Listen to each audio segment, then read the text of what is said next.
গত 20 ফেব্রুয়ারি দেশের একটি জাতীয় দৈনিক সাবেক ভূমিমন্ত্রী সাইফুজ্জামান চৌধুরীর সাম্রাজ্য যুক্তরাজ্যে শিরোনামে সংবাদ প্রকাশ করে।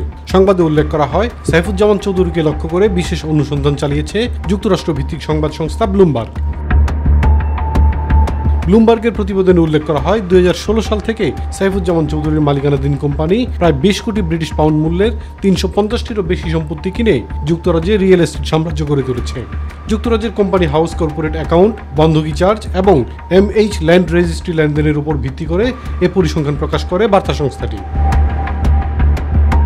আন্তর্জাতিক মাধ্যম হয়ে দেশের গণমাধ্যমে এই সংবাদ প্রকাশের পর গত 2 মার্চ রাজধানীর জাতীয় প্রেস ক্লাবে সংবাদ সম্মেলন করেন সাবেক ভূমিমন্ত্রী। এ সময় লন্ডনে ব্যবসা ও সম্পদ থাকার কথা স্বীকার করে নিজের বিরুদ্ধে 1 টাকা দুর্নীতির প্রমাণ পাওয়া গেলে পদত্যাগ করার ঘোষণা দেন সাবেক ভূমিমন্ত্রী ও বর্তমান ভূমি মন্ত্রণালয় সম্পর্কিত স্থায়ী কমিটির সভাপতি সাইফুজ্জামান চৌধুরী।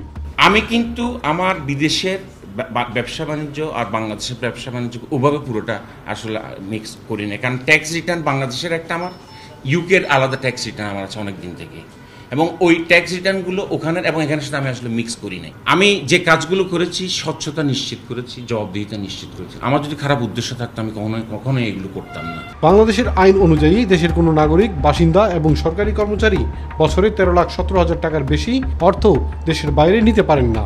বাংলাদেশের আইনে কর্পোরেশনের বিদেশে তহবিল স্থানান্তরেও নানা বিধিনিষেধ রয়েছে, শুধু কিছু শর্ত পূরণ সাপেক্ষে অনুমতি দেওয়া হয়। ইলিয়াস কমল, মাই টিভি।